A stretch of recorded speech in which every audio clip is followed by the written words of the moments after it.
If you're going to understand lifespan development, particularly in childhood, then it's imperative that you understand childhood trauma or adverse childhood experiences, or what would be known as toxic stress. If you could imagine finding some sort of contagion that made you 3 times more likely to have a chronic disease in your life and reduced your lifespan by 20 years, you would probably pay close attention to what that was.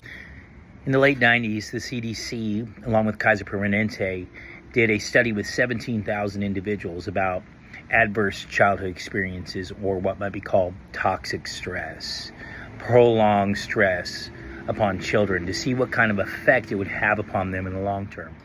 In the original ACE study done in the 90s, they measured several categories. Category of abuse, emotional, physical, or sexual. The category of neglect, emotional or physical neglect. And then the third category was household dysfunction, which was mothers treating their children violently, substance abuse, mental illness in the home, parental separation or divorce, or incarceration of a household member. As it is needful in an experimental study to have measurable results, they use just these few categories. But let us remember how many other areas of chronic and toxic stress children can deal with besides those mentioned in the study. This study, as limited as it was, still yielded amazing results.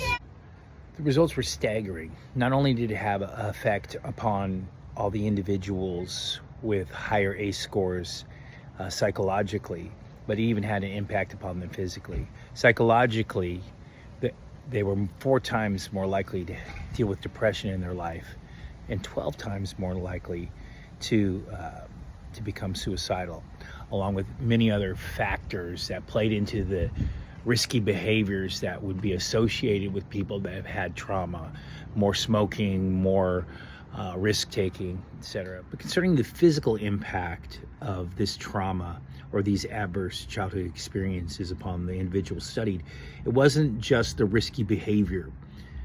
It wasn't just smoking or drinking or some lifestyle choice that came because of a psychological impact.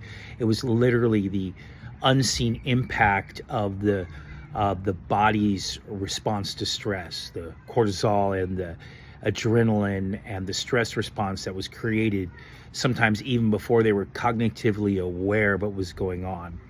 And that brings us to a misconception that's commonly held about trauma, thinking that trauma is only impacting us if we can remember it, when that's not at all the case. If you think back to Erikson's stage of trust and mistrust, upon which the other stages are built, long before we're able to cognitively understand and deal with trauma, it's impacting us physically in our bodies. If you think about a child in an unsafe, abusive, or neglectful environment, causing stress, chronic stress in them, and each stage of their life, in their early stage of infancy, trust and mistrust is going to impact them towards mistrust. If it's during autonomy and shame and doubt, it's going to push them towards shame and doubt. In initiative and guilt in the preschool time, it's going to push them to guilt, and on and on and on. Elementary school, the industry and inferiority, the identity and role confusion, intimacy and isolation, all those times that stress is going to push the child to a negative outcome. Again, we're talking about toxic stress. We're not talking about normal cares of life. We're talking about environments in which there is true trauma.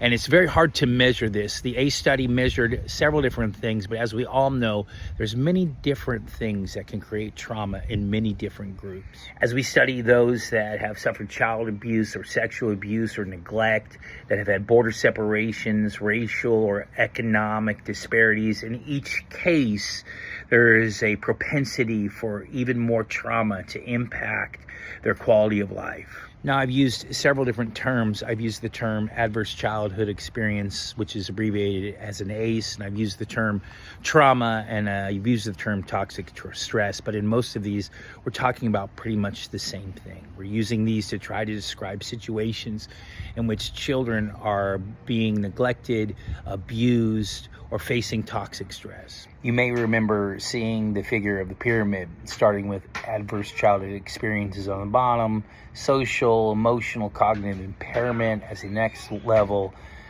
Adoption of health risk behaviors is the next level, and disease, disability, and social problems is the next level, and then at the top, early death. But remember, some of these can exist even without some of the others. Even without social, emotional, and cognitive impairment, you can still have health problems. Even without adopting health risk behaviors, you can still have disease and disability. And to recap, we talked about the effect of this toxic stress, the effect of these ACEs upon the children all the way through adulthood, and how it affects them psychologically, emotionally, and physically. In the original ACE study in the late 90s, 64% of the participants had at least one ACE, and 12% had 4 or more ACEs, and this number is only growing in our society.